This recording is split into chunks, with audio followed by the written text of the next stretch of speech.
웨스팅하우스는 실제 대형 원전 쪽에서는 사실 인력이나 기술적인 측면에서 굉장히 독단적으로 할 수는 없습니다. 한국에 대한 이제 기자재에 대한 수주가 굉장히 가파르게 나올 가능성이 좀 있다라고 보이고 있고, 지금 유럽과 중동 그리고 이제 북미 쪽에 대한 수주 모멘텀, 우리가 방산 조선을 보더라도 2, 3년 전부터 수주가 본격적으로 시작이 됐고 실적으로 반영되면서 주가가 계속 이제 올라왔단 말이죠. 그 흐름이 이제 원전이 이제 시작되는 단계라고 좀 생각하고 있습니다. 그런 측면에서는 원전은 그 흐름은 계속 이어질 가능성 충분히 있다 생각하고 있습니다. 그런 측면에서 아마 추가적인 상승 이하는 굉장히 큰 게 제가 볼 때는 EPC 쪽은 그리고 이 정도 보는 게 낫지 않나. 매달 10일 간격으로 진행되는 유튜브 무료 특강 아래의 링크에서 신청하세요. 네, 안녕하세요. 이제 멸치증권 강화문 이제 프리미어 센터 이하진 차장입니다. 작년 말에 제가 마지막으로 이제 방송을 나왔었는데, 확실히 이제 올해 시장은 확실히 글로벌 시장 중에서도 가장 이제 빠르게 굉장히 좋아지고 있고, 그동안 이제 코리아 디스카운트 되어 왔던 부분들이 결국에는 시장에 대한 재평가를 받게 되면서 올해 시장도 좀 굉장히 좋아지는 만큼 이제 시청자님께서도 좋은 선택하셔서 좋은 수익률 얻었으면 좋겠습니다. 정책 수주 실적 3박자가 어우러지며 원전주는 계속 강세를 보이고 있는데요. 차장님께서는 최근 원전주 흐름 어떻게 보고 계신가요? 결국에는 이 원전도 수주 산업이다 보니까 수주의 모멘텀이 이제 굉장히 크게 이제 부각될 걸로 보이고 있는데, 지금 이제 스케줄 타임라인이 하나둘씩 이제 나오기 시작을 했습니다. 이거는 뭐 웨스팅하우스도 마찬가지고, 그리고 이제 한수원도 이제 마찬가지다 보니까, 작년에 이제 두산 에너빌리티가 이제 본격적으로 공시가 나왔죠. 4분기 때 테슬라 이제 그 가스터빈 수주도 받았었고, 그리고 이제 도코바니 이제 관련된 수주 공시를 해왔습니다. 대략 한 14조 8천억 이제 신규 수주가 나왔었죠. 근데 올해 가이던스도 아마 14조인 것 같은데 아마 그것보다 굉장히 많아질 것 같아요. 그 이유가 뭐냐면은, 최근에 이제 GE 베르노바랑 지벤스 에너지 그리고 미쓰비스 같은 가스터빈 회사들도 실적 발표 이후에 올해 신규 수주 가이던스는 완전 대폭 이제 상향하는 모습을 보여왔습니다. 그만큼 이제 빅테크 업체들의 이제 그 가스터빈 수주 물량이 굉장히 커지고 있는 상황이고, 이제 SMR도 본격적으로 들어가야 되는 좀 상황이다 보니까 그에 대한 모멘텀이 좀 부여받지 않을까 생각을 하고 있는데, 여러 이제 테라파워나 아니면 뉴스케일 파워도 그만큼 수주에 따라서 이제 기존의 두산 에너빌리티가 같이 이제 MOU를 좀 맞은 상황이기 때문에 아마 SMR 수주는 계속 꾸준히 받을 것 같아요. 지금 두산 에너빌리티가 창원 쪽에 이제 풍력 공장이 있고, 거기서 이제 SMR 공장 착공도 이제 본격적으로 좀 남아 있는 상황이기 때문에 그만큼 수주에 따라서 우리가 뭐 2030년, 35년의 밸류를 반영될 가능성이 굉장히 크다라고 좀 보여주고 있는 상황입니다. 일단 어차피 지금 웨스팅하우스는 실제 대형 원전 쪽에서는 사실 인력이나 기술적인 측면에서 굉장히 혼자 할 수는 독단적으로 할 수는 없습니다. 일본도 마찬가지예요. 아무리 일본이 미국과 그 에너지 관련 협력을 맺었다 치더라도 사실 일본에 대한 기술력으로는 이제 안 돼요. 뭐 중국이 워낙 이제 앞서 있는 상황이기 때문에 중국과는 할 수는 없겠죠. 그러면 당연히 한국에 대한 이제 기자재에 대한 수주가 굉장히 가파르게 나올 가능성이 좀 있다라고 보이고 있고, 그러면 이제 두산 에너빌리티, BHI, 뭐 현대건설도 마찬가지긴 하겠지만은, 지금 유럽과 중동 그리고 이제 북미 쪽에 대한 수주 모멘텀, 우리가 방산 조선을 보더라도 2, 4년 전부터 수주가 본격적으로 시작이 됐고, 이제 2년 뒤에 뭐 올해나 작년부터 실적으로 반영되면서 주가가 계속 이제 올라왔단 말이죠. 그 흐름이 이제 원전이 이제 시작되는 단계라고 좀 생각하고 있습니다. 그런 측면에서는 원전은 그 흐름은 계속 이어질 가능성 충분히 있다 생각하고 있습니다. 최근 두산에너빌리티 주가가 10만 원을 넘은 모습을 보이고 있는데요. 차장님께서는 두산에너빌리티 주가가 추가 상승 여력이 남아 있다고 보시나요? 네. 두산 에너빌리티도 이제 시장에서 계속 이제 부여받고 있는 거는 이제 수주에 대한 모멘텀이라 좀 보여주고 있습니다. 앞서 얘기했던 GE 베르노바, 지멘스 에너지, 미쓰비시가 보통 시장의 한 80%를 차지하고 있어요. 그럼 이제 나머지가 두산 에너빌리티나 여러 중국 회사 복합적으로 있을 것 같은데, 근데 그 회사들도 지금 쇼티지입니다. 이게 그 캐파로 그 많은 가스터빈을 물량을 감당을 할 수가 없어요. 그러면 당연히 자연스레 두산 에너빌리티 쪽으로 수주를 갈 수밖에 없는 상황이고, 그러면 이제 두산 에너빌리티는 신규 수주를 더 받을 때마다 그러면 이제 시장에서는 뭐 15만 원 버는 회사도 있고 11만 원 버는 회사도 있는 상황이지만은 이 밸류를 계속 이제 바뀔 거죠. 우리는 이제 우리 시청자님께서는 개인 투자자들은 이게 지금 나오는 리포트 목표가가 고점이라 생각하시면 안 됩니다. 항상 수주가 나오게 되면 애널리스트는 그때마다 목표가를 계속 산출을 해요. 그럼 실제에 대한 베이스가 계속 바뀌겠죠. 그러면서 이제 수주를 계속 받는 흐름이라 좀 봤을 때는 아직 현대건설에 이제 불가리아 이제 본계약도 남아 있는 상황이고 루마니아도 남아 있습니다. 작년에 아마 올해인가요? 이재명 대통령이 어디 갔다 왔습니까? 아랍에미리트를 갔다 왔죠. 우리가 아랍에미리트를 굉장히 상징적인 의미죠. 2009년도에 바라카 원전이 처음 이제 원전 수주를 받았고 2020년에 상업화가 됐습니다. 근데 이걸 굉장히 중요하게 여기는 게 뭐냐면은 원전은 기간이 굉장히 중요합니다. 실제로 우리가 작년에 보신 분들은 아시겠지만은 여러 그 원전 회사들이 그 기간을 맞추는 회사가 생각보다 많이 없어요. 그 중에서 우리나라 그 한수원이 그 기간을 굉장히 잘 지키는 나라도 유명합니다. 아마 5월쯤에 아랍에미리트 대통령이 아마 방한을 할 것 같아요. 아마 충분히 그 방산과 관련된 얘기가 하고 이제 올 가능성이 있기 때문에 아마 제가 볼 때는 아랍에미리트 추가 그 수주 모멘텀도 충분히 좀 있을 수 있다고 좀 보여주고 있기 때문에 대표적으로 좀 두산 에너빌리티는 추가적인 상방에 대한 목표가 산출이 나올 가능성이 있다고 생각하고 있습니다. 그렇다면 두산 에너빌리티를 제외하고 추가적으로 좋게 보시는 기업이 있다면 무엇일까요? 두산 에너빌리티, 그 다음에 현대건설, 대우건설, 그리고 BHI 정도로 좀 보면 되는데, 물론 이제 우리가 한전기술이나 한전산업, 뭐 대표적으로 다 따르는 기업도 있습니다. 뭐 보성파워도 있지만은 워낙 사실 변동성이 크잖아요. 뭐 상한가도 가고 20% 사실 이런 종목들보다도 저는 안전하게 길게 가는 템벽을 종목을 고른다라고 하게 되면은 앞서 얘기했던 이런 종목들이 아닌가 싶습니다. 이미 BHI도 계속 이제 수주잔고 계속 쌓이고 있어요. 아마 제가 마지막으로 본 게 1조 5천억 인점을 좀 감안해 봤을 때 두산 에너빌리티가 이제 주기기고 이제 BHI가 이제 보조기기로서 같이 동반되는 이제 흐름이기 때문에 조금 이제 가벼운 종목이라면 이제 BHI를 택하고, 현대건설은 우리가 사실 건설의 밸류보다도 당연히 건설 섹터도 본격적으로 원자재 가격에 대한 부담은 줄어들었습니다. 이제 건설 밸류를 빼고 보면 현대건설들 같은 경우는 사실 불가리아 원전이나 사실 EPC에 대한 시공 능력이 이미 검증이 된 상황입니다. 그렇기 때문에 사실 현대건설은 EPC 쪽에 대한 시공 능력, 뭐 최근 대우건설도 마찬가지긴 하겠지만은 그런 측면에서 아마 추가적인 상승 기한이 굉장히 큰 게 제가 볼 때는 EPC 쪽은 현대건설 그리고 BHI 정도 보는 게 낫지 않나 생각하고 있습니다. 원전에 투자하는 투자자들이 관심 갖고 지켜봐야 할 변수나 리스크 요인이 있다면 무엇일까요? 변수라고 한다는 거는 뭐 수주에 대한 지연 이슈겠죠. 이게 공백 기간이 생각보다 길어지게 되면 원전에 대한 투신 자체가 꺾일 수 있습니다. 두산에너빌리티 주가가 항상 이게 계단 형식으로 주가가 계속 꾸준히 좀 올라왔었죠. 그러면 그것도 결국에 시장에서 보는 게 어느 정도 또 리스크라면 리스크라 볼 수가 있는데, 근데 대표적으로 유럽에 있는 독일 같은 경우도 원전에 보수적인 스탠스를 가지고 있던 상황에서 굉장히 바뀌었죠. 그만큼 에너지 확보에 대해서 굉장히 고민을 할 수밖에 없는 좀 상황이기 때문에 그런 리스크는 좀 생각보다 낮을 가능성이 좀 있다라고 보이고 있고, 미국도 지금 이 규제 완화 정책과 관련해서 반대하는 입장은 또 아닙니다. 뭐 반대하게 된다라고 하게 되면 고민이 있겠지만은, 그런다고 해서 뭐 태양광이나 풍력으로 사실 에너지 확보할 수 있는 것도 한계에 있는 측면이기 때문에 원전 자체에 대한 흐름은 뭐 아까 말씀드렸던 전력기기와 AI 인프라에 대한 속도에 따라서 같이 복합적으로 갈 수 있는 상황이라 말씀드리겠습니다.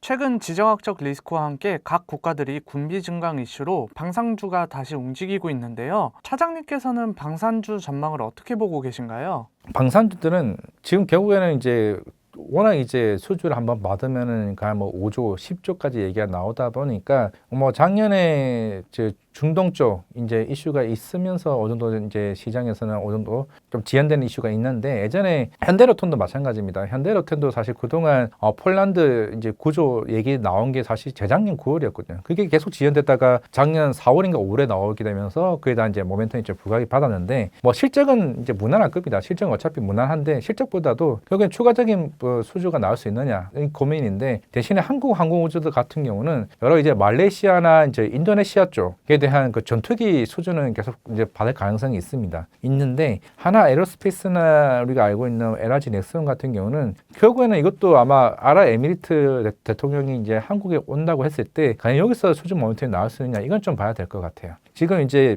유럽의 이제 나토 국가들 같은 경우 최근에 나토 사무총장이 이제 유럽에 대한 이제 국방비를 계속 증액을 하고 있죠. 지금 이제 뭐 트럼프도 계속 요구하고 있는 건 너네 국방비를 GDP의 거의 5%까지 늘리라고 얘기는 하고는 있지만은 생각보다 그게 빠르게 올라오고, 폴란드를 제외하고는 거의 늦습니다. 독일은 뭐 이제서야 하고는 있겠죠. 근데 지금 고민들은 자체적으로 그 나라들에게 이제 그런 우리가 알고 있는 K2 전차나 K9 자주포를 자체적으로 좀 하려고 하는 상황도 있는 상황입니다. 그러다 보니까 생각보다 수주에 대한 그 속도가 좀 늦어질 수 있다는 점에서는 지금 당장은 뭐 우크라이나 이란 이슈가 있다 보니까 방산주가 굉장히 변동성이 있는 상황인데, 지금은 저는 조금 고민을 해볼 시기가 아닌가 생각을 하고 있습니다. 최근 미국의 기업의 일항 공습 가능성이 제기되면서 일부 전문가들은 120만 원대에 거래되고 있는 하나 에어로스페이스에 대한 목표가를 180만 원까지 상향 조정했는데요. 차장님께서는 해당 전망에 대해서는 어떻게 생각하시나요? 지금 이제 하나 에어로스페이스도 시장에서 얘기 나오는 게 뭐 올해 하반기쯤,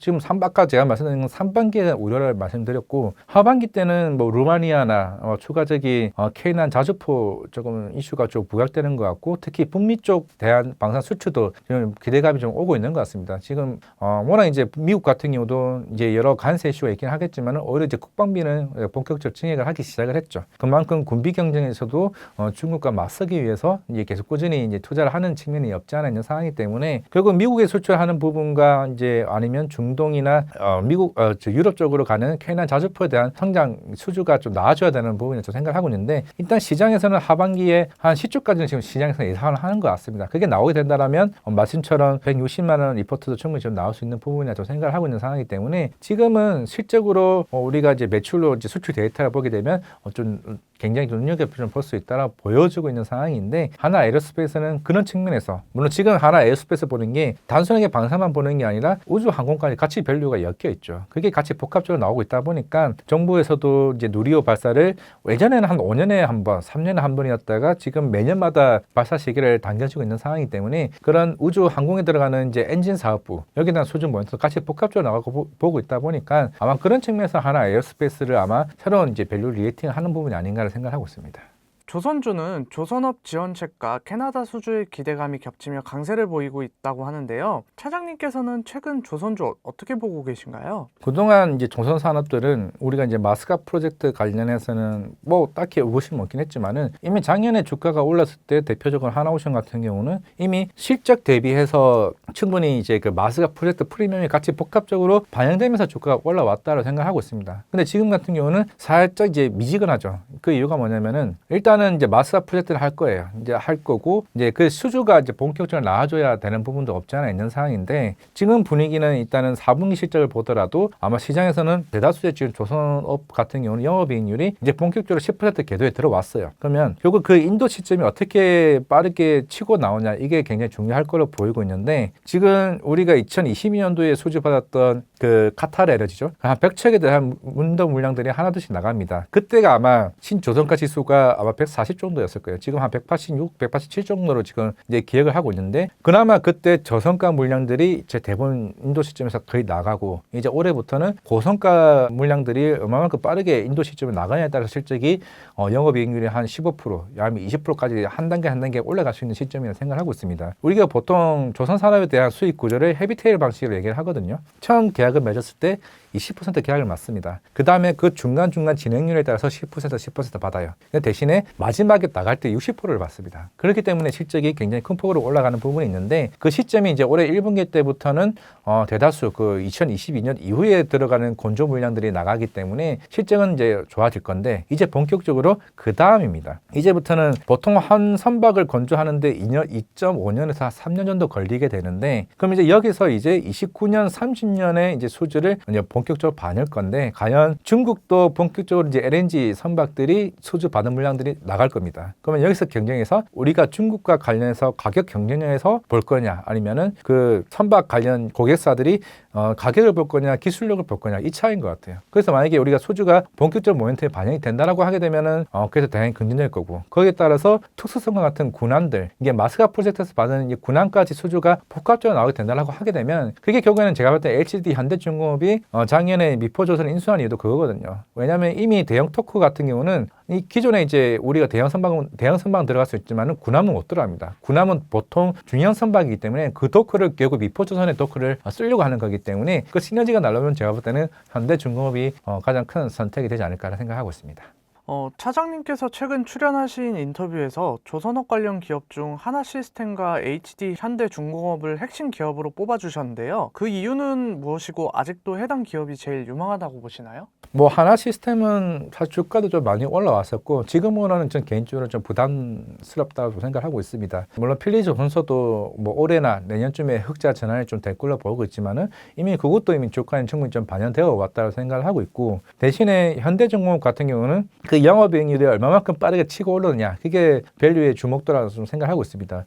우리가 뭐 반도체처럼 뭐 영업이익률이 50% 60% 나오기 쉽지는 않잖아요. 우리가 이제 삼양식품도 5% 영업이익이었다가 그 25%까지 올라오면서 주가가 그렇게 고상정을 보여왔습니다. 그러면 이제 조선산업도 사실 두 자릿수 영업이익이 나오는 게 쉽지가 않거든요. 그러면 그게 15% 영업이익이 나오게 된다라고 하게 되면 새로운 이제 밸류에이션을 좀 받을 수 있는 부분에 좀 생각하고 있기 때문에 하나 시스템과 HD 현대중공업은 좀 그 결이 좀 개인적으로 좀 다르다고 보이고 있고, 우리 현대중공업은 가장 앞선 그 시너지 효과를, 미포조선이 인수한 시너지 효과를 충분히 좀 발휘할 수 있다고 생각하고 있습니다. 최근 증권주가 좋은 흐름을 보이며 투자자들 사이에서 금융주에 대한 관심도도 크게 증가한 모습인데요. 차장님께서 금융주의 전망은 어떻게 보고 계신가요?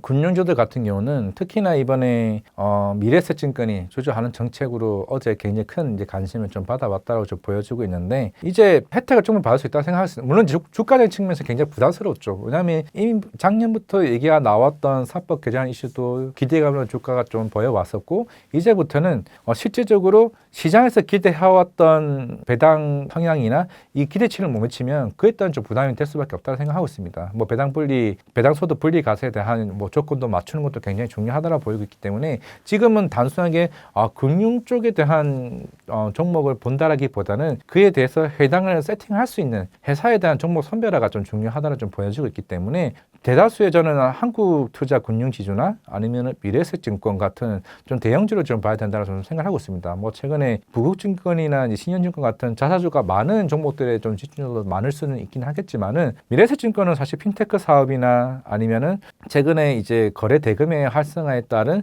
그런 브로커리지 수입이 굉장히 큰 폭으로 좀 올라가고 있는 상황이기 때문에 실적이 개선이 큰 폭으로 올라갈 수 있는 종목 쪽으로 저는 집중하는 게 전 개인적으로 좀 맞다고 생각하고 있습니다. 코스닥 3000 프로젝트에도 제약바이오 섹터는 여전히 밋밋한 흐름을 보이고 있는데요. 차장님께서는 최근 제약바이오 섹터를 어떻게 보고 계신가요? 코스닥 150에서도 거의 한 비중이 한 30%가 제가 알기로는 제약바이오 비중이 크다 보니까 코스닥이 2,000, 3,000을 가기 위해서는 제약바이오는 놔두고 갈 수는 없다고 좀 보여주고 있는데, 일단 4월 달에 AACR이 있고 아마 5월에 이제 아스코가 있는 상황입니다. 여러 지금 시장에서 제가 보는 거는 비만 치료제가 있고 뭐 ADC, 메시 치료제, 그리고 이종 항체와 같은 여러 이제 트렌드를 가지고 있는 약물 치료제 회사들을 좀 눈여겨봐야 된다고 보이고 있는데, 일단 첫 번째는 비만 치료제죠. 이게 최근에 노볼디스크가 굉장히 뜨거운 이슈가 되고 있습니다. 카그리스마 그 임상해서 이제 1, 2의 젯바운드보다 이제 임상이 뭐 안 좋게 나오면서 굉장히 노볼디스크가 주가가 안 좋죠. 지금 그 회사들이 경쟁하고 있다는 거는 우리나라 이제 제형 플랫폼 업체들 같은 경우는 굉장히 큰 호재입니다. 왜냐면은 페트롤이나 뭐 G2G 바이오나 인벤테지 랩이나 이런 회사들 같은 경우는 장기 지속형과 그 D&D 파마텍의 이제 경구형 이제 플랫폼 업체죠. 삼천당 제약도 최근에 그 계약을 맺었지만은, 그러면 그 회사들 같은 경우는 아직까지는 우리가 이게 본격적인 본계약이 안 나왔어요. 본계약이 안 나왔다는 거는 지금 노보노디스크가 저렇게 궁지에 몰렸다는 거는 우리는 빠르게 선택을 해야 되는 상황입니다. 우리가 기존에 있는 위고비 치료제에 우리가 장기 지속형, 우리는 보통 이게 화이자 CEO부터 먼저 말씀드리면은, 화이자 대표가 이번에 실제 발표를 하면서 어떤 얘기를 했냐면은, 우리는 알약은 먹는데 경구용 좋습니다. 근데 매일 먹어야 돼요. 근데 주사제 같은 경우는 일주일에 한 번 맞아야 돼요. 근데 이것도 좋은데 한 달에 한 번, 이게 아니면 분기에 한 번 맞았으면 좋아질 게, 이게 소비자들에 대한 이게 고민거리라고 얘기를 합니다. 그만큼 우리가 공기용 먹을 건데 장기 지속은 필요 없지 않을까? 그거 절대 아닙니다. 보통 이제 매일마다 약 먹는 게 굉장히 힘들어 하시는 분들이 계세요. 그러면 지금 대표적으로 페트롤이나 G2G 바이오나 인벤티지랩 같은 경우는 지금 조만간 계약이 나올 가능성이 굉장히 크다라는 거죠. 최근에 JP모건 헬스케어에서 이제 노볼디스크 이제 그 CEO가 얘기를 한 거는 딱 집어서 한국 특정 기업들을 얘기를 했습니다. 기업을 얘기를 한 건 아니고 특정 기업과 관련된 M&A나 기술 이전에 대해서 얘기를 한 상황인데, 보통 처음에는 공동평가 계약을 맺습니다. 공동평가 계약이 뭐냐면은, 너네 이거 장기 지속형 이거 플랫폼 이거 후보 물질을 일단 줘봐봐. 우리 한번 써볼게. 써보고 나서 괜찮은 것 같다 싶으면 그때 본계약을 하는 거거든요. 그러면 보통 이 기간이 1년 5개월 걸립니다. 그래서 제가 최근에 G2G 바이오가 주가가 좋았던 것도 그 시기가 1년 반이 됐어요. 뭐 시장에서는 비공개 회사로 돼 되어 있지만 실제로 노보노디스크가 거의 맞을 가능성이 큽니다. 그러면 이제 본격에 나오게 되면은 그에 따른 재평가가 나올 수 있는 부분이기 때문에 저는 지금은 이제 비만 치료제 시장이 우리나라 이제 그 대표적인 장기 지속형 플랫폼 회사들이 상반기에 좀 눈여겨봐야 된다라고 좀 보여지고 있고, 그리고 두 번째로는 이중항체 이제 플랫폼 회사죠. 우리가 알고 있는 에이빌 바이오입니다. 최근에 노이즈가 있긴 했지만은 실질적으로 이 회사의 에이빌의 상공의 플랫폼 파이프라인은 문제가 있었던 건 아니에요. 애초에 이제 알파 시누클라인이라는 이제 타깃이 있는 건데, 이거는 이제 애초에 그 산업비의 경쟁사인 뭐 로슈나 다른 회사들도 이 타깃으로 그 데이터 유효성이 나온 적이 없습니다. 그러다 보니까 이번에 다시 한 번 더 임상을 다시 빠꾸시켜서 이제 1비상부터 다시 이제 시연을 하게 되는데, 이제 그 이후에 이제 ABL 바이오는 이제 3월 달에 컴패스 테라피틱스라는 이제 회사가 이제 ABL 공공인이죠. 단도한 치료제 최종 임상 결과 발표가 있습니다. 그러면 ABL 바이오도 알테오젠처럼 내년부터 로열티를 받을 수 있는 회사이기 때문에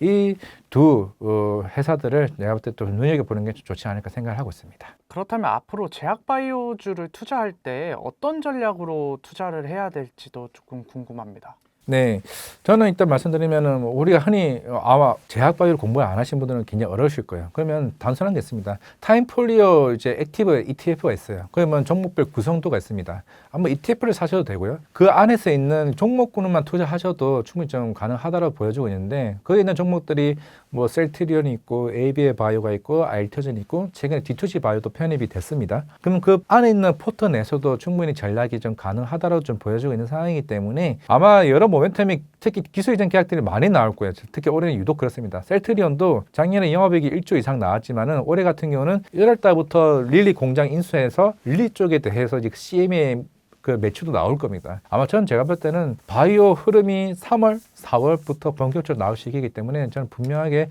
바이오는 지금 주가 재미없지 않냐. 저는 무조건 지금 이 시기가 조금 기회라고 좀 말씀드리겠습니다. 그렇다면 현 시점 차장님의 포트폴리오 전략도 궁금한데요. 만약 1억이 있다면 어떻게 투자하실 건가요? 30-40%는 반도체 살 것 같습니다. 그냥 30-40% 안에는 삼성전자, SK하이닉스, 이오테크닉스, 한미반도체, 아까 말씀드렸던 뭐 이오테크닉스 이걸 그대로 가져갈 것 같고요. 나머지 이제 20%는 특히 제약바이오 쪽으로 뭐 ABL 바이오나 G2G 바이오나 아니면은 아까 말씀드렸던 이제 뭐 알테오전도 있을 수 있고 셀트리온도 충분히 담을 수 있다라 좀 보여주고 있고, 나머지 40% 내에서는 아마 오늘 말씀드렸던 것 중에 대다수가 답이 있었던 것 같습니다. 원전이겠죠. 두산 엔더빌리티, 그리고 뭐 BHI, 그리고 전력기기 쪽은 뭐 산일전기나 뭐 호선중공업 정도 되지 않을까 싶고, 그리고 나머지 같은 경우는 2차 전지 쪽에는 이제 LNF, 그리고 최근 좀 에크프로 비엔도 좀 주가가 좀 올라왔지만은 2차 전지 쪽도 같이 좀 담아 가신다면은 충분히 좀 좋은 수익률 나올 수 있다고 생각하고 있습니다. 마지막으로 오늘의 인사이트 정리해 주시면서 마무리 인사 부탁드립니다. 네, 요즘에 워낙 이제 많은 이제 질문들이 많으세요. 왜냐하면 그 이유가 워낙 이제 개인 투자들이 많이 들어온 이제 현상이라고 생각하고 있는데, 근데 그 와중에도 굉장히 조급하게 좀 생각하시는 분들이 굉장히 많으신 것 같아요. 마음이 급하죠. 빨리 사기를 원하고 빨리 수익을 내고 싶어하고 그럴 필요 없습니다. 그만큼 시장은 확실히 색깔이 그동안 한 번도 겪어보지 못한 좀 시장이었다라고 좀 보여지고 있고, 반도체가 부담스러우면 제약바이오가 있고, 제약바이오가 부담스러우시면 원전도 있고 전력기기도 있고 2차 전지도 있습니다. 아까 제가 하지 못한 로봇도 있겠죠. 그만큼 스태사항이 생각보다 많이 있다는 점을 감안을 했을 때 절대 조급해하지 마시고 어느 정도 신중하게 이제 판단하셔도 충분히 좋은 수익률 나올 수 있다는 점을 말씀을 드리겠습니다. 최근 코스피가 장중 5,900포인트를 돌파하는 등 연일 상승하는 모습을 보이고 있지만 몇몇 투자자들은 이런 모습을 보며 과열에 대한 우려의 목소리도 내고 있습니다. 차장님께서는 최근 국내 증시 흐름 어떻게 보고 계신가요? 뭐 이게 우리가 이제 코로나 때랑 좀 많이들 많이 비교하시는 것 같습니다. 뭐 그 당시에 또 이제 고객 예탁금이 대략 한 75조 정도 들어왔고, 지금 이제 우리나라 같은 경우가 대략 한 110조 가까이 자금이 들어왔죠. 굉장히 유례없는 자금들이 굉장히 크게 들어왔습니다. 하지만 이게 단순하게 이동성만으로 시장이 지금 계속 꾸준히 올라왔냐? 그건 또 아니라고 생각을 하고 있습니다. 우리가 이제 코스피가 이제 작년만 하더라도 한 2,500, 2,800에서 이제 움직이다가 3,000에서 4,000까지 먼저 갔었죠. 그때는 일단 적어도 제가 봤을 때는 정책적인 모멘텀이 맞습니다. 그러면서 시장을 이끌어왔던 거는 금융, 지주 쪽으로 주가가 많이 올라왔었죠. 그동안 사실 그 섹터에서 사실 큰 재미가 없었던 섹터 섹터였는데 새로운 이제 거버넌스 이슈가 부각이 되게 되면서 이제 금융 지주가 이제 주가가 이제 3천원 적어도 만들어졌었고 그 이후부터는 이제 좀 굉장히 썰림 현상이 있긴 했지만은 반도체입니다. 결국 반도체가 우리나라 수출의 비중을 굉장히 크게 차지하게 되면서 펀더멘털로 주가에 대해서 이제 릴레이팅 되는 모습을 보여주는 상황이었기 때문에 지금 거의 6천까지 지금 올라왔습니다. 대다수 지금 코스피의 거의 40%가 삼성전자와 하이닉스 이 두 종목으로 조금 비중이 좀 높아지기는 하겠지만은 추후에는 결국 외국인이 우리나라와 관련된 결국에는 올해 1월 달부터 외국인 통합계좌 한도가 이제 풀리게 되면서 어느 정도 진입 장벽이 들어오기가 좀 쉬워진 장이 좀 만들어지게 된다라고 하게 되면 추가적인 모멘텀이 저는 6월에 또 있을 수 있다고 생각하고 있습니다. 그게 뭐냐? 우리가 작년에는 좀 아쉽게 떨어지긴 했지만은 MSCI 선진지수 편입입니다. 그러면 좀 더 많은 외국인들이 조금 우리나라 지수에 수급적으로 많이 들어오게 된다라고 하게 되면 특히 우리가 뭐 중국과 뭐 일본 증시와 많이 비교를 한 상황이긴 합니다만은 결국에는 우리나라 저평가된 모습들이 어느 정도 추가적인 상승 흐름이 나올 수 있는 모습이기 때문에 지금 시장을 가열이냐? 물론 이게 조정이 안 나온 상태에서 계속 가다 보니까 시장에서는 굉장히 부담스러운 부분이 있긴 하겠지만은 우리는 절대 이거를 좀 기술적으로 판단할 게 아니라 펀더멘털로 이제 분석을 한다라고 하게 되면은 지금 시장도 추가적인 상승이 충분히 저는 나올 수 있다고 생각하고 있습니다. 다수의 증권사는 올해 코스피를 7,000에서 7,900포인트까지 오를 수 있다고 전망했는데요. 차장님께서는 올해 코스피 어디까지 올라갈 수 있다고 보시나요? 네, 이제 뭐 6천도 이제 거의 오늘 본격적으로 이제 아마 돌파했을 걸로 지금 기억이 되는데 결국에는 지금 이제 7천이냐 8천이냐 계속 이제 여러 증권사들이나 해외 외사 쪽에 이제 리포트도 거의 8천까지 얘기가 나오고는 있습니다. 이게 불과 3개월 전만 하더라도 대표적으로 JP모건이 이제 10월 달에는 PBR 1.5배 하게 되면 올해 뭐 5천을 얘기했죠. 맨 처음에는 3년 뒤라고 얘기했습니다. 근데 그게 한 달마다 말을 바꿨어요. 그러면서 1년 이내라 했지만은 그러면서 또 최근에 또 JP모건이 또 리포트를 냈습니다. 생각보다 7천이 올해 내로 갈 가능성이 좀 높다라고 얘기를 했죠. 그만큼 이제 우리나라 시장에 대한 이제 그런 진입 장벽도 굉장히 좀 낮춰졌고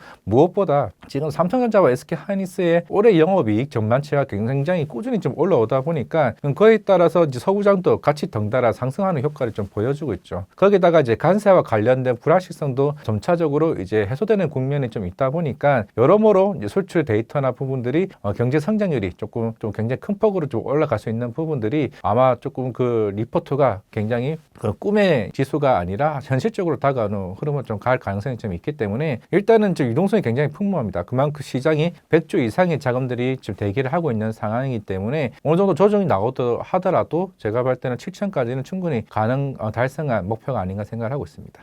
국내 증시가 이렇게 호황을 누릴 수 있는 이유는 반도체가 핵심이라고 생각되는데요. 차장님께서는 현재 국내 반도체 시장의 위치는 어느 정도로 왔다고 보고 계신가요? 뭐 작년 10월부터 특히 미국에서 이제 마이클 버리가 계속 꾸준하게 이제 뭐 매도 리포트를 뭐 내기도 해왔었고, 이거는 뭐 삼성전자, SK하이닉스는 아닙니다. 그 빅테크 업체들이죠. 빅테크 업체들이 최근에 이제 실적 발표를 하게 되면서 사실 실적보다도 시장의 관심은 캐펙스 투자죠. 워낙 이제 메타나 이제 오라클이나 최근에 알파벳도 회사채 발행을 거의 몇십 조 이상을 이제 발행을 하다 보니까 시장에 대한 우려가 당연히 제기될 수밖에 없을 겁니다. 당연히 그런 소프트웨어 업체들이나 그런 빅테크 업체들 같은 경우는 애초에 굉장히 한 몇 년 뒤에 영업이 레버리지는 굉장히 크게 성장을 할 수밖에 없긴 하겠지만은 지금 당장으로는 당연히 초기 비용이 굉장히 많이 들어갈 수밖에 없겠고 나중에 이 자금을 나중에 감당할 수 있겠느냐 이게 이제 의문점이 이제 시장에서 제기되다 보니까 그러면은 최근 그 조정을 받는 빅테크 업체들은 일단은 우리는 이걸 버틸 수 있고 매출액의 자금 조달 부채 비율이 사실 그렇게까지는 부담이 될 정도는 아니라고 계속 꾸준히 얘기들을 하죠. 그러면서 이제 빅테크 업체들이 엔비디아나 그 AMD 업체 쪽에서 계속 꾸준히 이제 AI 칩을 계속 요구를 하고 있고 그러다 보니까 가격이 계속 올라가게 됩니다. 그러면서 이제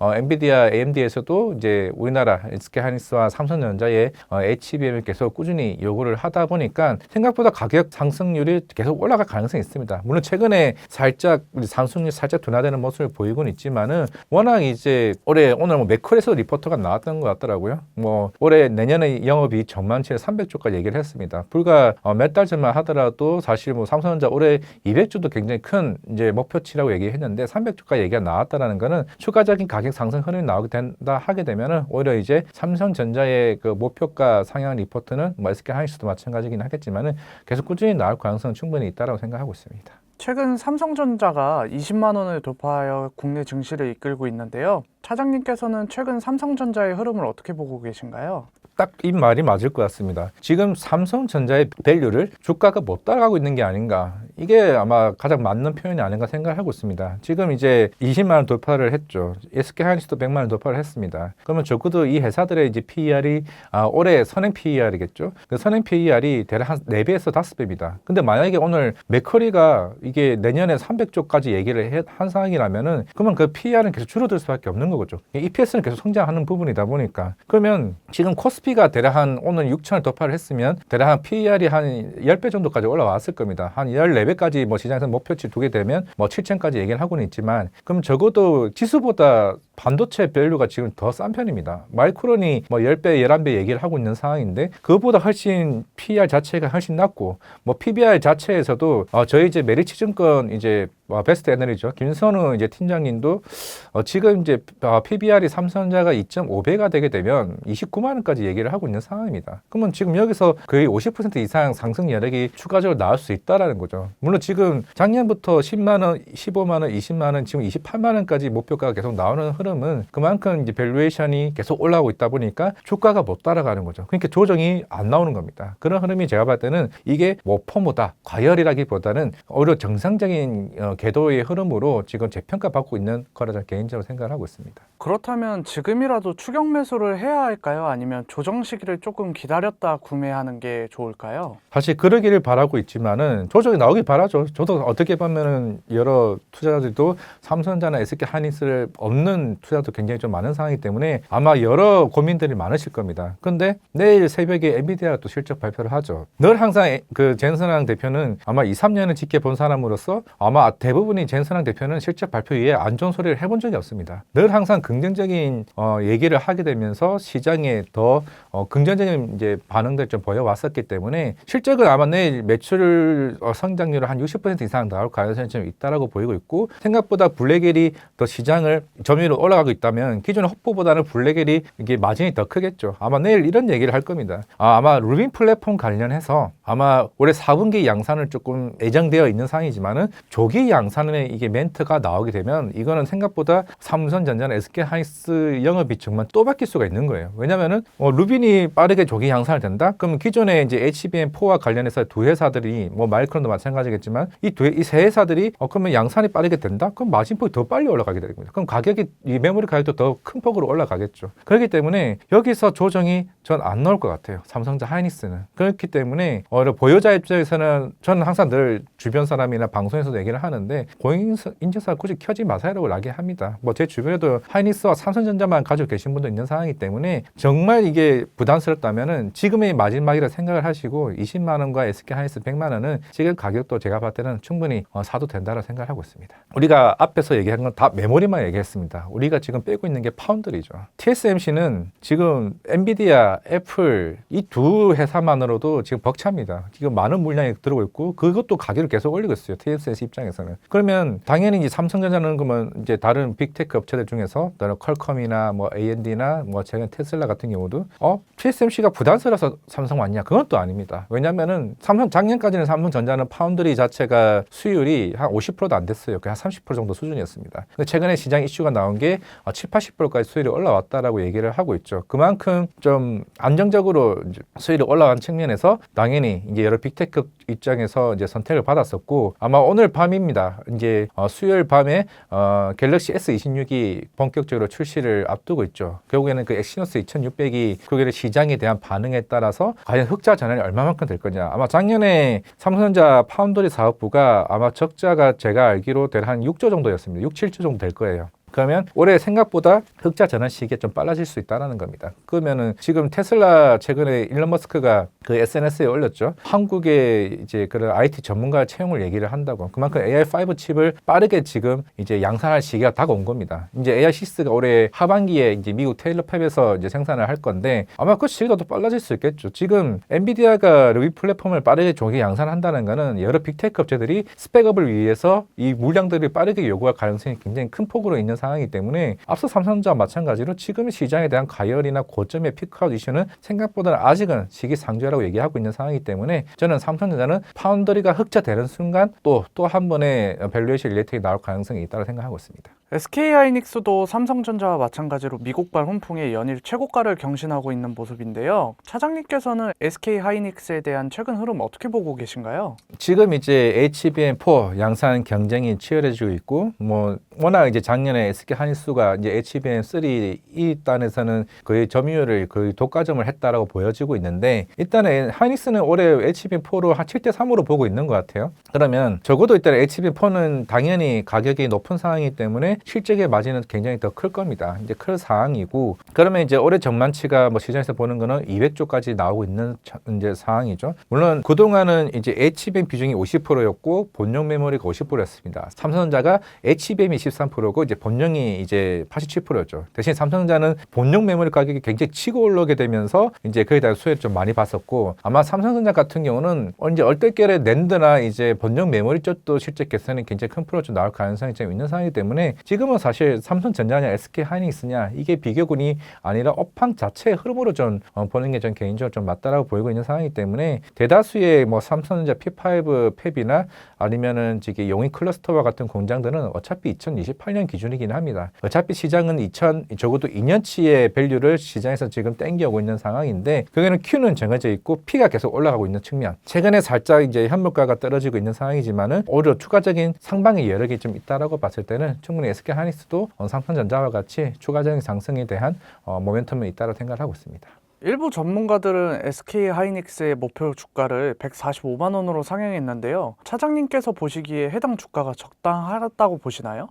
더 이상도 전 나올 수 있다고 생각하고 있습니다. 지금 이제 구글에서도 이제 AI 자체 칩을 이제 양산을 지금 계속하고 있고, 최근에 메타도 마찬가지고 여러 지금 빅테크 업체들이 엔비디아 AI 칩을 굉장히 부담스러워하는 측면이 있는 상황이기 때문에, 이거는 브로드컴도 마찬가지긴 하겠지만 결국 이제 하이닉스 입장에서는 그런 이제 그 둘만의 빅테크 업체들의 경쟁이 더 계속 이루어지게 된다라고 하게 되면 결국에는 가격은 계속 꾸준히 쇼티지 현상은 나올 수밖에 없는 겁니다. 그러다 보니까 우리가 코스피가 지난 1월 달에 25% 상승을 보여왔고 2월까지 합치게 되면 거의 한 40% 상승이 나왔는데, 대신 다른 국가들 대비해서는 굉장히 엄청나게 퍼포먼스를 보여주고 있죠. 이게 단순하게 저평가인 뿐만 아니라 향후의 미래 성장성까지 시장에서는 이제 예측을 하고 있는 상황이다 보니까 아마 SK 하이닉스는 아마 140만 원 이상의 리포트가 굉장히 나올 가능성이 있고, 아직 모멘텀이 남아 있습니다. 그게 뭐냐? ADR 발행이죠. 아마 그때 실적 나온 이후에 SK 하이닉스 입장에서는 ADR 관련해서 3개월 뒤에 추후 공시 6개월 이내라고 좀 얘기를 했는데, 결국에는 하이닉스는 이제 ADR 발행을 해서 미국의 나스닥으로 상장할 가능성이 굉장히 큽니다. 그렇게 되면은 마이크론과 이제 밸류에이션 피어 그룹으로서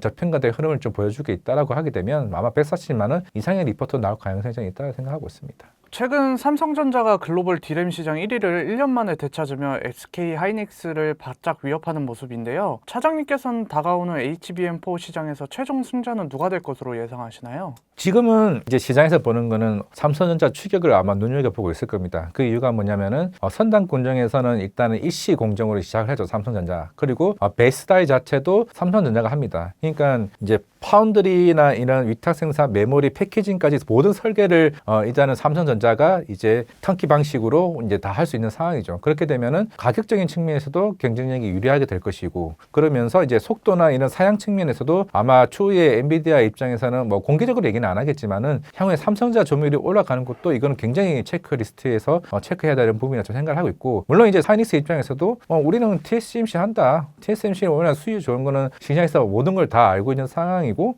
TSMC도 올해부터는 2나노 공정에서 이제 GAA 공정으로 이제 본격적으로 이제 할 가능성이 굉장히 높은 상황이기 때문에 우리는 TSMC와 동맹인 상황이기 때문에 오히려 엔비디아의 그 납품하는 비중을 계속 유지할 가능성이 크다라고 얘기하고 있죠. 물론 이제 SK하이닉스는 이제 1B 공정이긴 합니다. 그런 상황에서 과연 어떻게 경쟁력을 보여주냐라고 봤을 때는 일단 제일 급한 건 엔비디아입니다. 엔비디아인 상황이기 때문에 지금 엔비디아가 삼성전자를 택하냐 하이닉스 택하냐 그런 상황도 아닐 거예요. 어제 AMD 메타 600억 달러 계약 나왔죠. 그만큼 지금 빅테크 업체는 무조건 엔비디아를 할 수 없는 상황입니다. 그런 상황이기 때문에 이제 SK 하이닉스와 삼성전자는 승자가 될 수는 있기는 하겠지만은 제가 봤을 때는 같이 동반 상승하는 여력으로 갈 가능성이 좀 있다 생각하고 있습니다. 아직 삼성과 SK 하이닉스에 투자를 하지 않은 투자자라면 궁금해할 만한 사항이 두 기업 중 어떤 기업에 투자해야 할까일 것 같습니다. 차장님께서는 어떤 기업에 투자하는 게 더 매력적이라고 생각하시나요?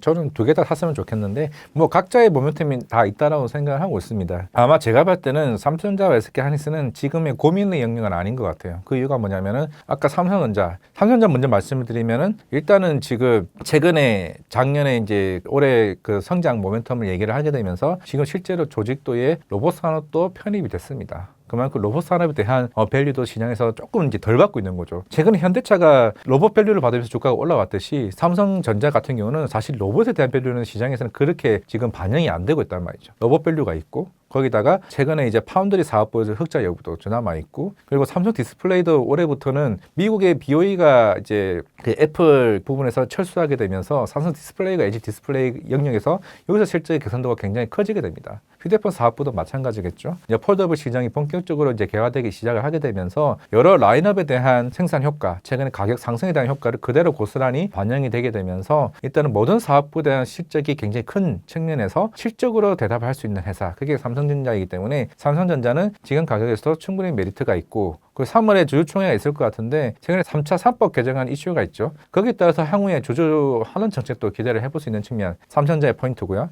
SK 하이닉스는 뭐 최근에 이제 자금 발행과 관련해서도 계속 꾸준히 얘기가 나오고 있고 뭐 지금 정부에서도 좀 특별 정책으로 근산분리 이제 관련 완화 정책 이슈가 있게 되면서 최근에 SK 스퀘어도 동반 상승하는 이제 흐름을 좀 보여주고 있습니다. 지금 아마 SK 하이닉스가 현금이 아마 30주 정도가 있을 거예요. 아마 물론 삼성전자는 한 100주가 넘게 있긴 하겠지만은 SK 하이닉스는 지금 이제 여러 공장 증설을 하기 위해서는 자금이 한 50조 정도가 필요합니다. 보통 한 개 공장을 이제 만들기 위해서는 팹을 만들기 위해서는 그러면 당연히 이제 근산분리를 정부에서는 완화할 가능성이 굉장히 커지고 그리고 ADR 발행을 할 가능성이 커지고 그러면 이제 새롭게 SK 하이닉스를 재평가할 수 있는 모멘텀이 남아 있다는 거예요. 지금은 매물 가격 상승분에 대한 밸류에이션을 시장에서 받는 거고 이 남아 있는 여러 가지 모멘텀이 밸류에 반영이 된다고 하게 되면은 제가 볼 때는 30만 원, 150만 원 가격도 충분히 좀 매력적일 수 있지 않을까 생각을 하고 있습니다. 메모리 업황이 슈퍼사이클 국면에 진입하며 반도체 소부장에 대한 기대도 커지고 있는데요. 삼성과 SK 하이닉스 외에 이 기업만큼 꼭 봐야 한다는 소부장 기업이 있다면 무엇일까요? 저는 뭐 대표적으로 삼성전자 하면 떠오르는 거는 이오테크닉스고 SK 하이닉스 하면 떠오르는 게 이제 한미 반도체라 이제 보여지고 있는데 나머지 뭐 PSK 홀딩스나 뭐 테크닉과 같은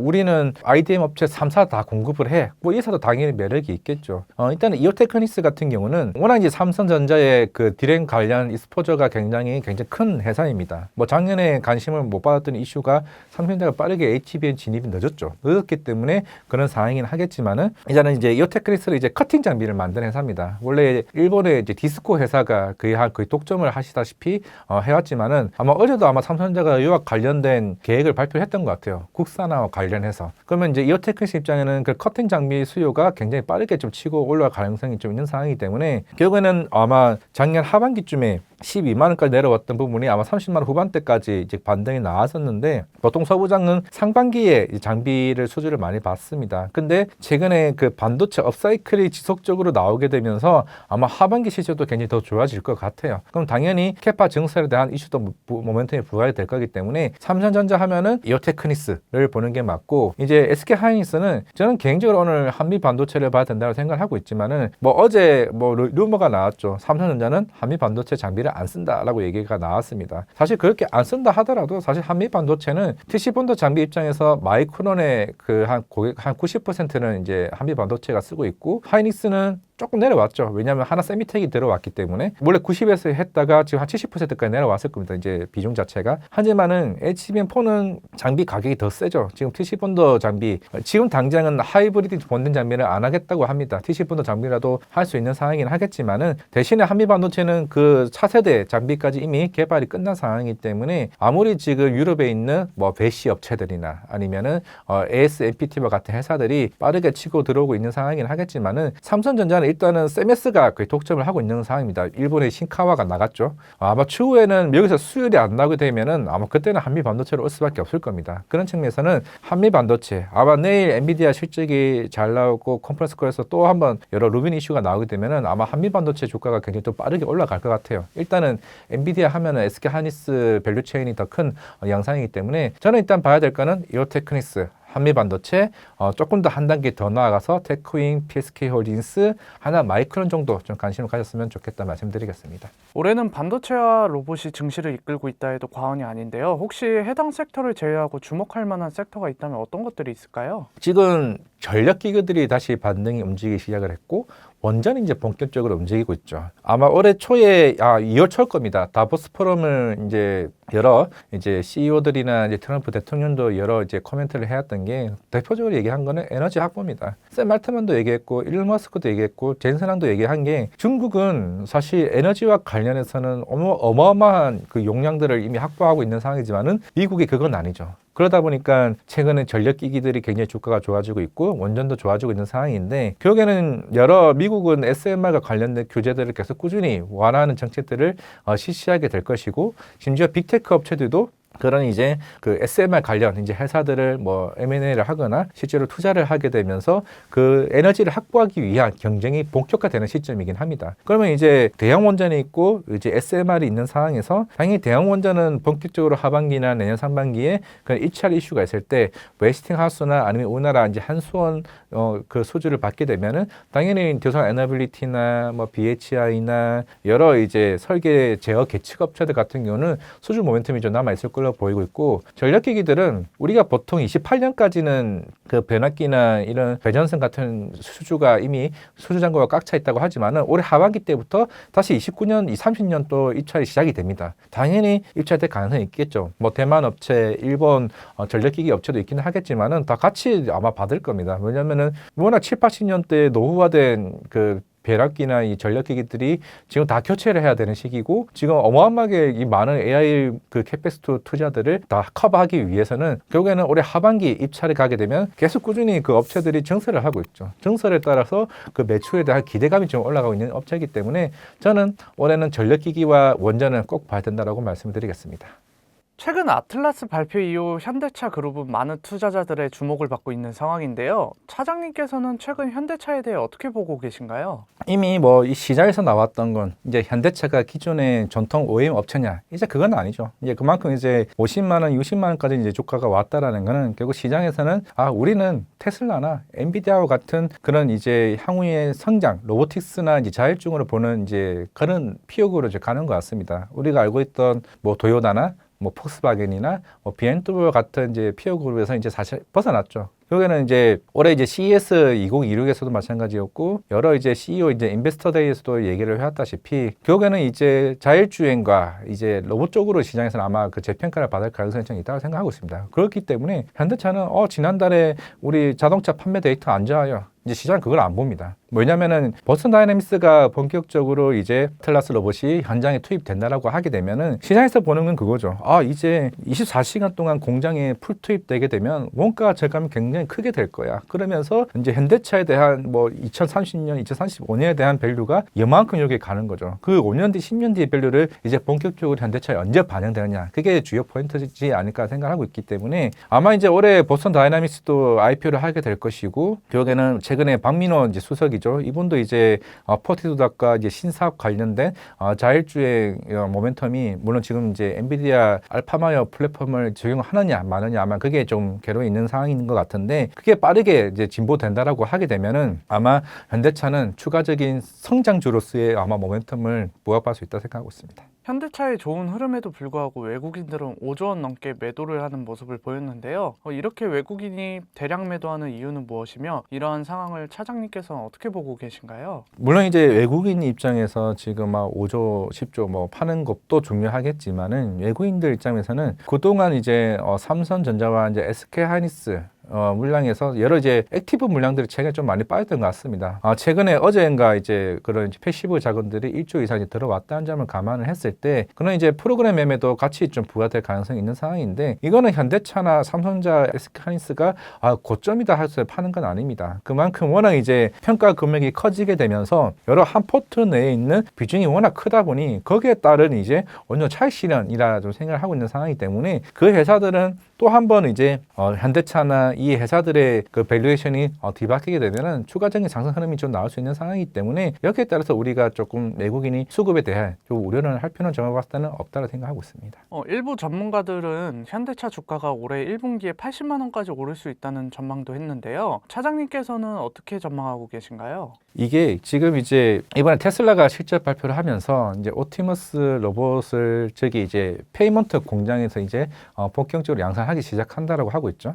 그리고 이제 중국의 이제 유니트리 로보티스 회사도 IPO가 있습니다. 그러면은 그 회사들이 실제로 시장에 나오고 그 밸류가 어떻게 받느냐에 따라서 당연히 현대차도 그대로 적용되게 될 겁니다. 그게 뭐 80만 원이 될 수가 있고 100만 원이 될 수 있다를 좀 보여주고 있는 상황이기 때문에 우리가 작년에는 항상 와 로봇이 시장에 침투되네 이것만 이제 얘기를 해왔지만은 이제 올해부터는 양산 시기죠. 그 양산 시기가 나오기 시작을 했는데 예전에 TSMC가 작년 하반기쯤에 이제 실적 발표를 하면서 그런 멘트를 했습니다. 우리 지금 매출에 찍히는 것들 중에서 로보티스 쪽에 있는 매출이 하나둘씩 찍히기 시작했다는 거죠. 그러면서 올해 신규 수주의 가이던스를 대폭 상향한 모습들이 이제 여러 섹터 쪽에서 보이는 흐름입니다. 그러면 이제 아마 다음 달이죠. 다음 달에 이제 현대차 주주총회가 이제 열리게 될 텐데 아마 시장에서 관심을 가질 거는 로보티스라고 좀 생각하고 있는 상황입니다. 아마 28년쯤으로 이제 시장에서 볼 것 같은데 그게 조기 양산에 대한 코멘트가 안 나올까요? 제가 봤을 땐 충분히 좀 나올 수 있다고 좀 보여주고 있는 상황이라서 그런 대미 투자와 관련된 이슈도 부각이 될 거고 그런 측면에서 현대차는 새로운 재평가 이슈가 나올 가능성이 있기 때문에 저는 충분히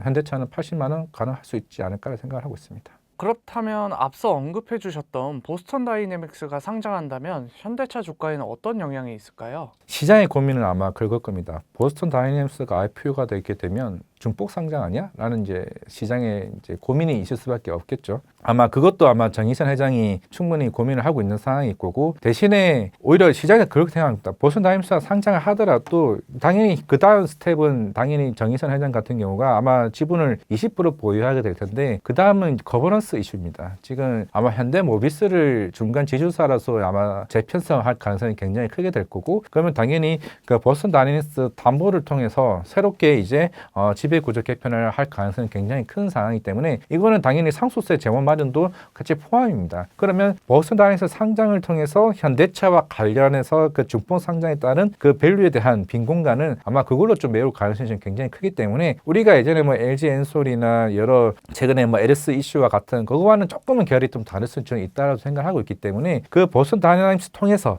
현대차에 대해서 향후에 그 생산 공정에 따른 원가 절감 이슈와 같이 복합적으로 가능성이 좀 큰 상황이기 때문에 그에 따른 이슈는 조금은 좀 덜하지 않을까라는 생각을 하고 있습니다. 현대차의 로봇 비전은 분명하지만 시총은 테슬라의 20분의 1에 불과한 모습인데요. 차장님께서는 현대차가 테슬라만큼 성장할 수 있다고 보시나요? 조금은 시간 좀 걸릴 수 있다고 생각을 하고 있습니다. 워낙 지금 이제 테슬라가 자율주행 관련해서는 빠르게 좀 움직이고 있는 편인 것 같아요. 뭐 여러 미국 내에서는 일단 교통 당국에서 여러 가지 제재도 있고 그래서 돌파를 하고 뭐 올해까지는 미국 전역에까지 시장에 들어가고 있다고 하지만은 일단은 일론 머스크는 로봇택시까지 생산을 하잖아요. 그래서 그러다 보니까 전반적인 수직 계열화에 대한 상승 효과가 있는 상황이기 때문에 지금 당장에 테슬라와 같이 피어 그룹을 갖기에는 워낙 테슬라의 성장 모멘텀이 너무 크고 대신에 적어도 그 테슬라의 어느 정도 몇 %까지는 현대차는 충분히 부과받을 수 있다고 생각하고 있습니다. 뭐 워낙 그래서 시장에서는 그 박민호 수석님께 관련된 기대감이 굉장히 크죠. 왜냐하면은 일론 머스크도 사실 굉장히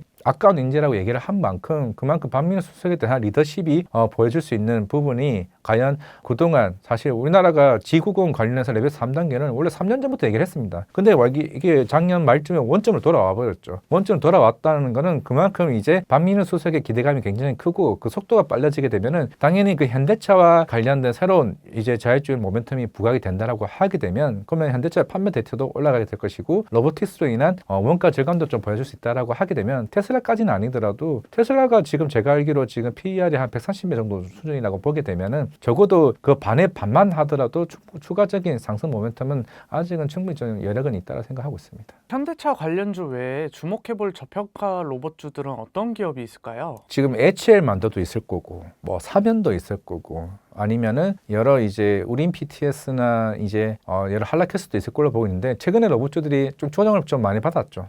뭐 조정을 받았다기보다는 워낙 작년에 많이 오르기도 했었고, 그에 따른 뭐 차익 실현이나 좀 보여주고 있는데, 왜냐면은 이게 어느 정도 조정을 받다 보니까 이제 스케줄이 어느 정도 이제 정해지다 보니까 아마 HL만도도 CEO 인베스터데이에서 이제 28년으로 얘기를 했습니다. 그러면 적어도 1년, 2년간은 이제 여러 고객사 확보를 해야 되는 상황이고, 거기서 이제 공장 캐파에 대한 준비되는 단계겠죠. 뭐 자금 조달도 해야 될 거고, 그 과정이기 때문에 이제 뭐 좀 모멘텀이 좀 확보된 거 아니야라고 좀 보여줄 수가 있긴 하겠지만은 아마 지금 대다수의 대기업들이 본격적인 구조 재편이 좀 이루어지게 되면서 그 하는 준비 단계에 따라서 로봇을 움직일 수 있다라고 보고 있기 때문에 저는 첫 번째 현대차 관련 종목 중에서는 HL만도를 좀 봐야 된다라고 좀 보여주고 있고, 삼성전자도 아마 올해 실적 발표 이후에 이제 컨콜에서 나왔던 마지막 멘트가 로봇 사업부입니다. 그게 레인보우 로보틱스가 얘기가 나왔던 거는 이제 시장에서 이거죠. 실제로 이제 로봇 회사들도 돈을 벌 수 있는 구조로 바뀌는 게 이게 어느 정도 눈에 보이기 시작을 했다는 거죠. 그게 로보틱스도 아마 이번에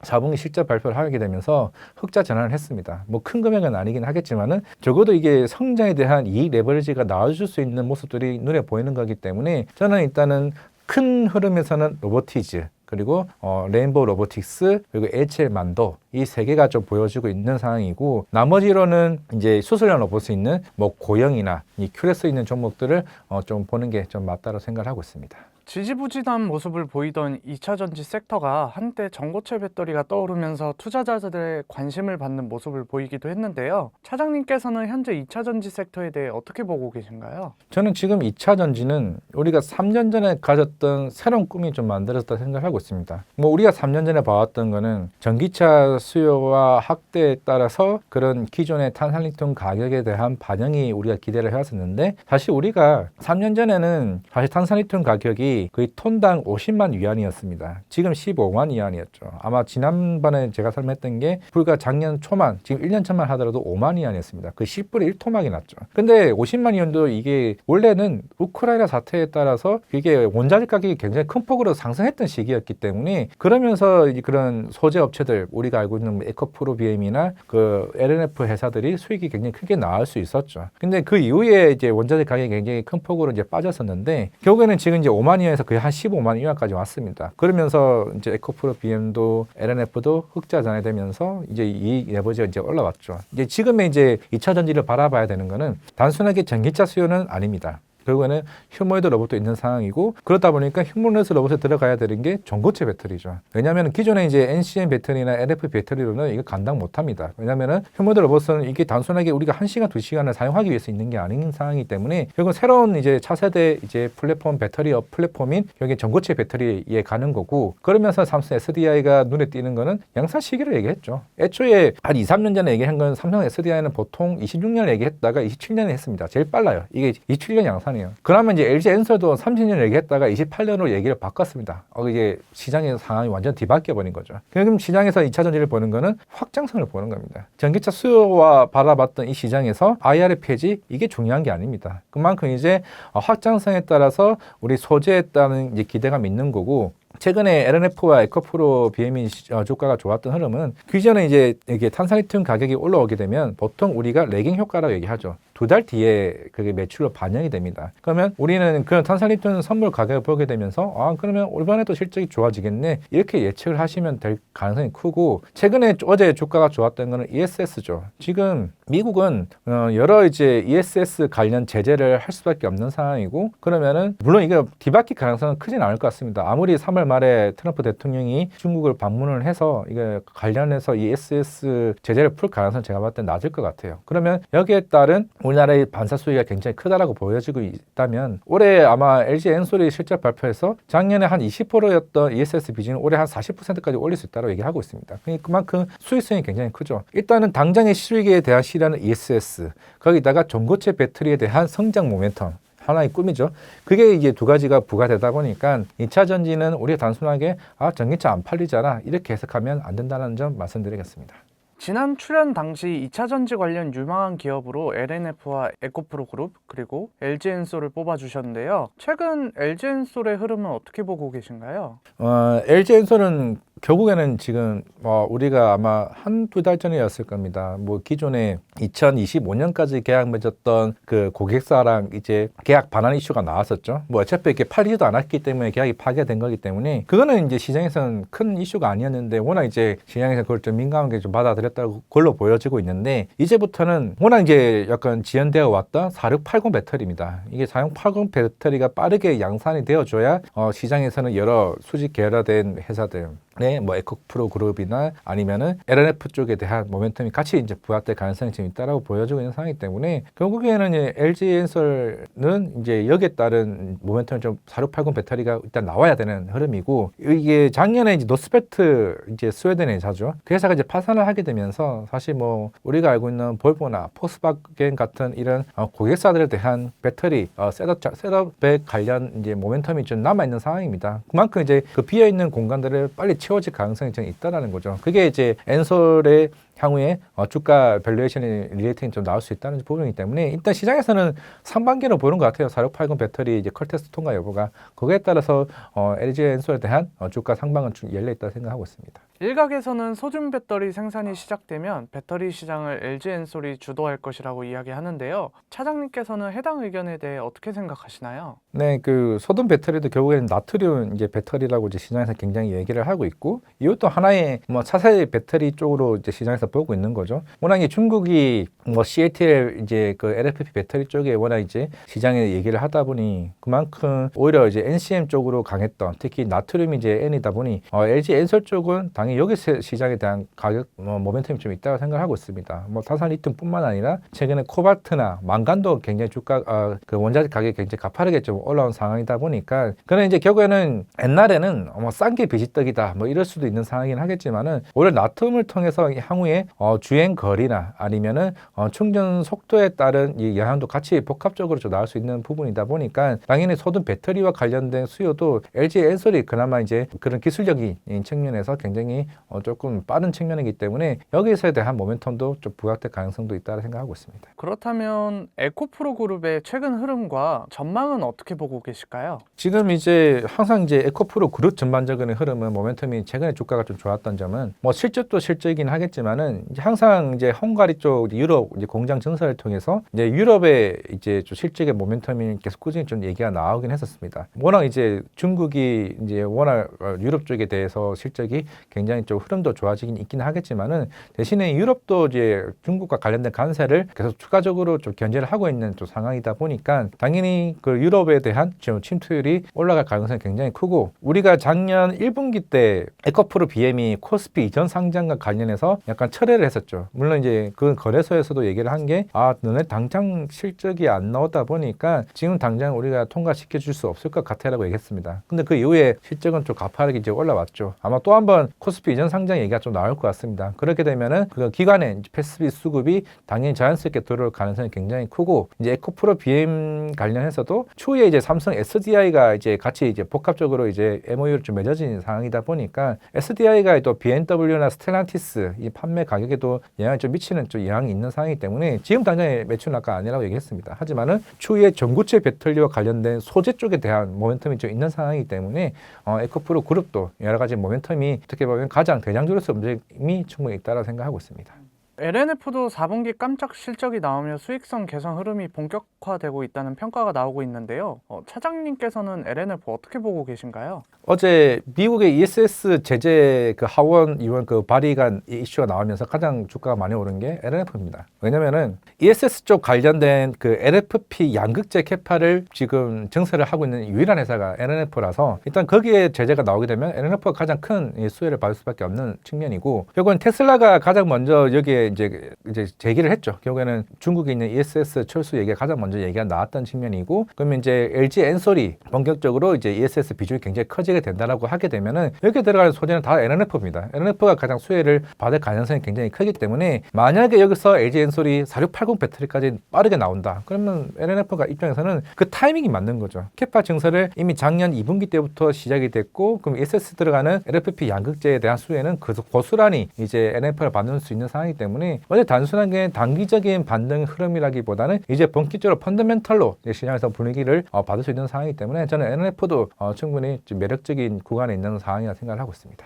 언급해 주셨던 기업들 외에 최근 주목하고 계시는 2차 전지 기업이 있다면 무엇이고 이유는 무엇일까요? LNF 그리고 에코프로 그룹 뭐 이걸 제외한다라고 하게 되면은 뭐 어쩔 수 없이 그런 것 같아요. 저 전고체 배터리인 것 같습니다. 항상 뭐 2차 전지는 계속 꿈과 희망을 가진 성장주 아니냐라고 얘기하는 상황이기 때문에 앞서 에코프로와 이제 LNF 같은 경우는 이 두 가지를 동반하고 가지고 있는 상황이죠. 그러면 이스페셜티 케미컬이나 뭐 한노화성 같은 이제 전고체 배터리 같은 경우는 지금 당장의 실적으로 얘기를 할 수는 없겠지만은 적어도 성장 모멘텀을 가질 수 있는 회사이기 때문에 그 시기가 다가올수록 추가적인 성장에 대한 기대감이 굉장히 클 수 있다라고 생각을 하고 있습니다. 그게 결국은 제가 봤을 때는 가장 뭐 그 앞에 종목을 제외하게 되면은 이스페셜티 케미컬이 가장 탑픽으로서 좀 매력 있는 회사가 아닌가 말씀드리겠습니다. 2차 전지에 물려있던 투자자분들 중 현재 본전에 오신 분들이 많을 것 같습니다. 지금 수익 실현을 해야 할지 더 큰 수익을 추구해야 할지 조언 한 말씀 부탁드립니다.